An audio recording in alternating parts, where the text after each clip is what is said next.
I need some water. I haven't had any in 3 days. When I visited my son's house, their 6-year-old son, my grandson, pleaded with me. Moreover, he was chained up and unable to move. Shocked, I tried to free him, but it was impossible. Panicking, I reached for my phone to call my son, but somehow I felt it was better not to. Maybe it's best to keep this from my son for now. So I contacted my husband instead. However, when my husband Tom rushed over, he approached our grandson with a furious expression. "Damn it! Stop messing around." Unbelievably, he started yelling at our grandson, who was completely exhausted. It was not until some time after this that the truth was revealed. I am Emily, a 60-year-old homemaker. My husband Tom and I have been married for 35 years. Our son, James, got married when he was 28, and that's when our grandson Alex was born. Alex was just 3 years old when James's wife passed away in an accident. James, being busy with work and unable to raise Alex alone, brought him to live with us. Tom and I took care of Alex. Yet James never seemed grateful, taking it for granted. Alex is crying and it's annoying. "I'm busy right now, James, can you take care of him?" "What? I'm letting you take care of him, you should do something about it."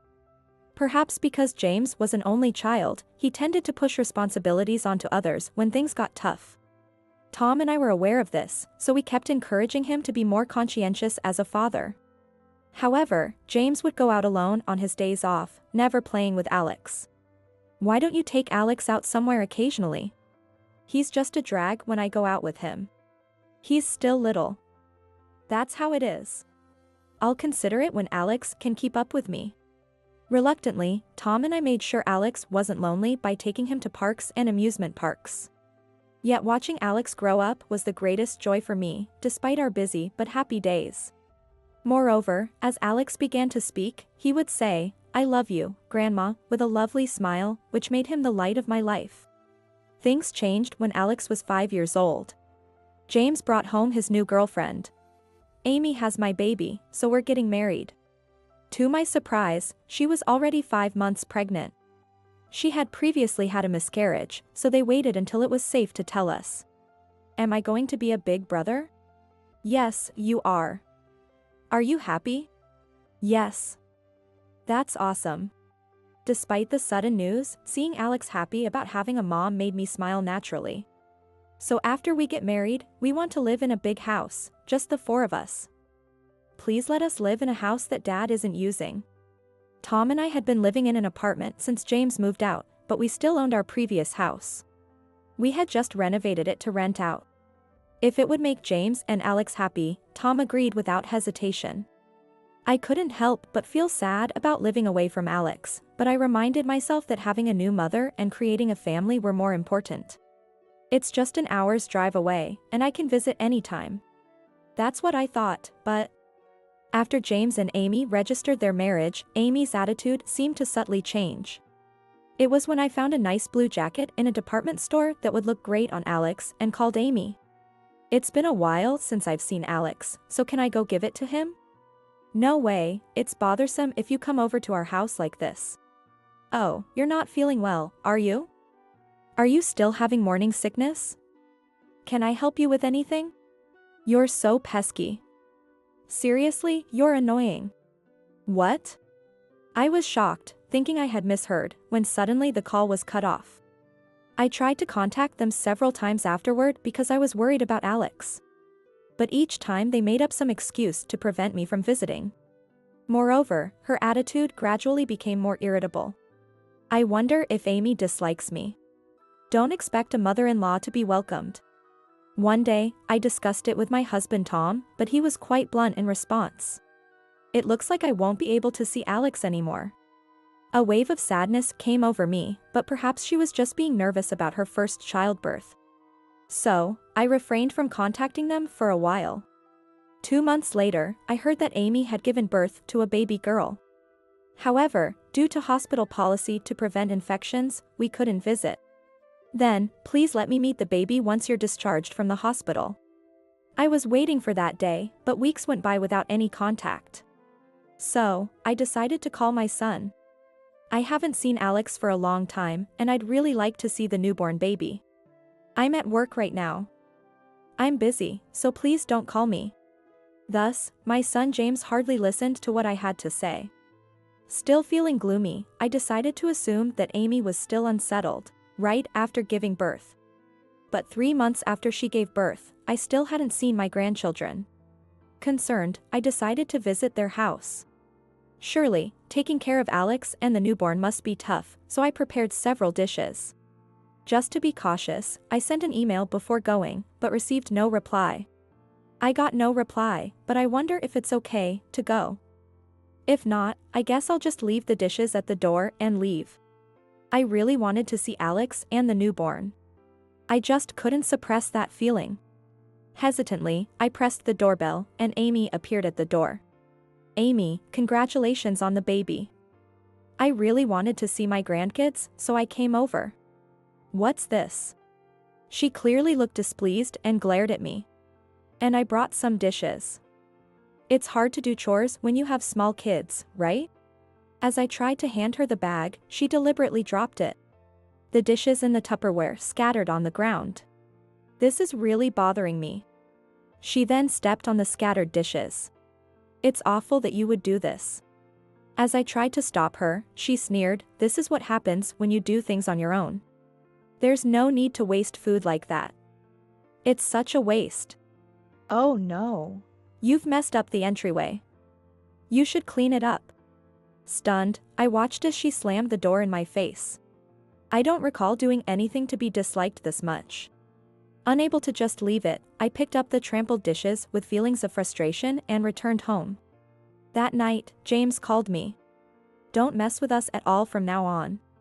"Why would you say that? We're not comfortable with you coming to my house without being invited. And I heard that you were sarcastic towards Amy."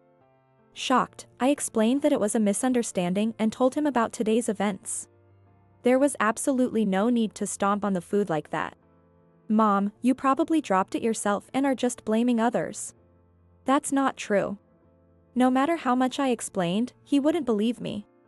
I knew that no matter how much I said to James, it was useless, so I asked him to at least let me see Alex. "Mom, it's Alex who says he doesn't want to see you." That must be a lie. Why? It's obvious, now that he has a mom. Shocked, I couldn't respond anymore, and the call just faded away, leaving an empty silence. Half a year later, since it was Alex's 6th birthday, I desperately wanted to at least deliver his gift, so I went to their house alone. I might be turned away again, but I hope they at least accept the gift. When I arrived, there was no car parked in the driveway. Maybe they all went out for Alex's birthday. Thinking it not good to just leave the present at the door, I rang the bell as a precaution. Then, I thought I heard some noise inside. "Is anyone there?" As I called out, I heard a metallic sound, as if responding. This piqued my curiosity, so I walked around to the back of the house and tried to peek inside. However, all the curtains were closed, and I couldn't see anything.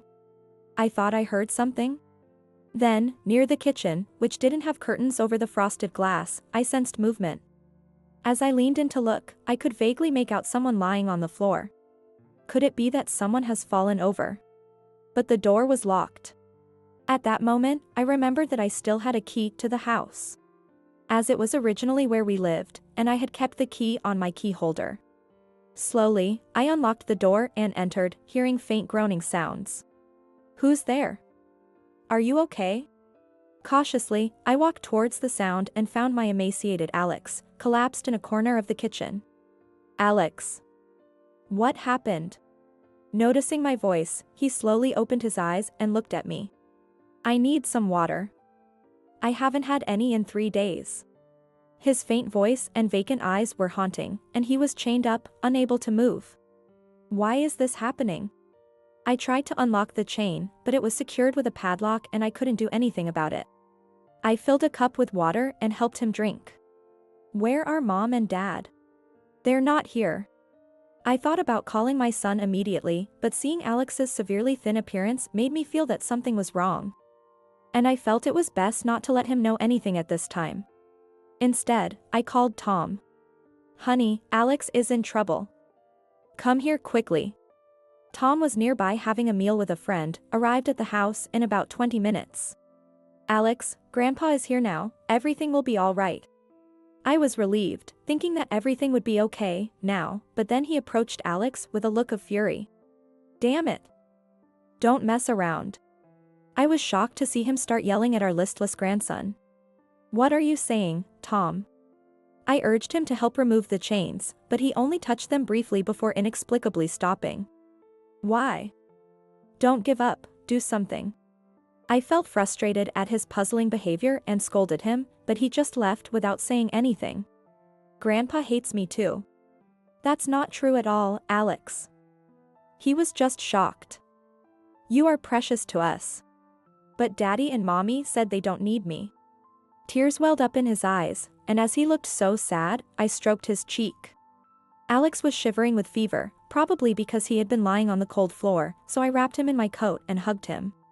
I can't leave him like this. I was on my phone, making 911 call when my husband returned with a stranger. The man had a large shears-like tool in his hand, with which he cut off my grandson's chain. Alex, sorry about earlier. That was never meant for you. His harsh words were actually directed at James and Amy. He said it came out of his mouth because he couldn't forgive them for doing such a terrible thing to a little boy. When Tom apologized while looking into Alex's eyes, he nodded in understanding. Soon, the ambulance arrived, and Alex was taken to the hospital. At the hospital, he was diagnosed with malnutrition. It seemed that he had caught a cold due to the cold. In the hospital bed, his emaciated body was connected to many tubes. Seeing his condition was so heartbreaking that it brought tears to my eyes. Thanks to IV treatment, he gradually began to regain his strength and shared what had happened. We found out the son and his wife were behind it. Apparently, they had chained him up to prevent him from going anywhere and had then left the house, not returning for days. They're better off without me. Alex told us everything while crying. No, that's not true. You are very important to your grandma and grandpa.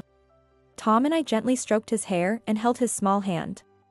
I will never forgive them for what they did to little Alex. Then the man who helped rescue Alex with Tom came to visit the hospital room. He was a friend of Tom, and he offered to help us. As we got more details from Alex, the full picture gradually became clearer. A few days later, I pretended to know nothing and called my son. I bought a birthday present for Alex, so I'm coming over to deliver it now. What? That's too sudden. Alex has a cold, so can we do this another time? Oh, is that so? Well, I'll take care of him. Besides, I've already arrived at your house. I knew they were supposed to return home that day, because I had seen it noted on the calendar on the wall. James was still saying something over the phone, but I pretended not to hear and hung up. While I waited at the front door, James's car arrived shortly, and my son and Amy hurriedly got out. Where have you been if Alex has a cold? We went to buy medicine. The house is a bit messy, so wait here. They went inside and closed the front door. I peeked inside their car and saw 2 large suitcases. I knew it was a trip. I wonder if they think this lie will work. I entered the house quietly, and inside, they were frantically searching for something. And James was still holding the chain in his hand. What's that? I pointed to it, pretending to be ignorant. Whoa, you scared me. How did you get in my house even though I locked the door? Because this house belongs to your father. That's why I kept the duplicate key. Taken aback by my response, he was speechless, but I ignored his reaction and pulled out a document from my bag and handed it to him. It was Alex's medical report from the hospital. Alex is currently hospitalized. What? I told them how I had found Alex chained up in the house 4 days ago and had taken him to the hospital. They made an awkward face for a moment and clicked their tongues in irritation. How could you do something so terrible? Shut up. How we treat our own kids is none of your business. James showed no sign of remorse, apparently defiant. Alex has become a burden to our family. Without him, we 3 could live happily. My son told me that since the birth of his child with Amy, he began to find it annoying and disturbing to have Alex in his life. Furthermore, he explained that they had initially chained Alex as a punishment for misbehaving. He would quiet down. So it became their method of control. This escalated over time, and whenever they felt irritated, they would chain him up. That's why he's gotten so weak. I'm already sick and tired of him, and if he had died while we were on our trip, we would have just made a reasonable excuse to everyone around us and put it all behind us. I couldn't help but glare at them as they spat at me. How brutal. You just broke into our house and did unnecessary things to us. Even Amy yelled at me, infuriated. This annoying old hag. We don't need that boy. How can you do this to us? Thinking that this was my own son and his wife, it made me feel a deep sense of shame and frustration. How could they treat our dear Alex like this? I snapped back without thinking. I understand how you feel. Then I will take care of Alex. Really? Are you sure? That's great. Yes, of course. Hearing my response, they looked quite happy with a grin and a creepy smile on their faces. We should have handed him over to you sooner. Their sheer selfishness made me tremble with anger, and I wanted to slap them both. But I restrained myself. You really mean to let me adopt Alex, right? They nodded eagerly, thrilled in a cheer. As I opened the front door, a man suddenly appeared, causing them to look utterly shocked. This was the man who had helped cut Alex's chains. Who's this guy? This is David, a friend of Tom's. He's a lawyer. What? A lawyer? What does he want with me? It seemed they couldn't grasp the situation, so I calmly explained. He said that depriving Alex of his freedom and leaving him alone without food was a pretty serious crime. David nodded vigorously, and James's face turned pale. You threatening me? David had already heard the story from Alex and had begun preparations. We have photos as evidence, and the hospital has already given a medical report. The police have been notified. Suddenly, they began to panic and looked at each other. But there's no proof we did it. Attempting to find a way out, I pulled a voice recorder from my pocket. I forgot to mention, I've recorded all our conversations. James froze for a moment, but still was not giving up. But it's so crazy to get the police involved. He is right. And I still have a baby daughter to take care of. It's true. Don't you feel sorry for the kid? Despite having treated Alex so horribly, they now tried to use their children to escape the situation, which made me feel nauseous. No worries. I've already discussed everything with Amy's parents. Suspecting James and Amy had not taken their baby with them on their trip, I called Amy's parents. They confirmed that they were indeed caring for their granddaughter at their home. It's not possible. You're lying. Amy took out her phone and started to make a call, but no matter how she tried, the call was not connecting and she was getting frustrated. Your parents were very upset. They said they were going to cut you off, so maybe they refused to receive your calls. What do we do now? They were different just moments ago, now seemed lost and anxious. But don't worry. Your parents will take care of your baby. After all, you're going to be arrested by the police. Then James looked at me, trying to appease me with his eyes. What's the point of doing this to me, your own son, and having all this fun? I heard that you told your own son to die. Alex told me. James and Amy, unable to muster any excuses, just mumbled incoherently. Alex has been deeply hurt by this. I will never forgive you both. We won't do it again. Ignoring their pleas, I started calling the police. Seeing this, they tried to run away. Stop right there. You're not getting away with this. However, Tom was waiting at the door and managed to catch them both.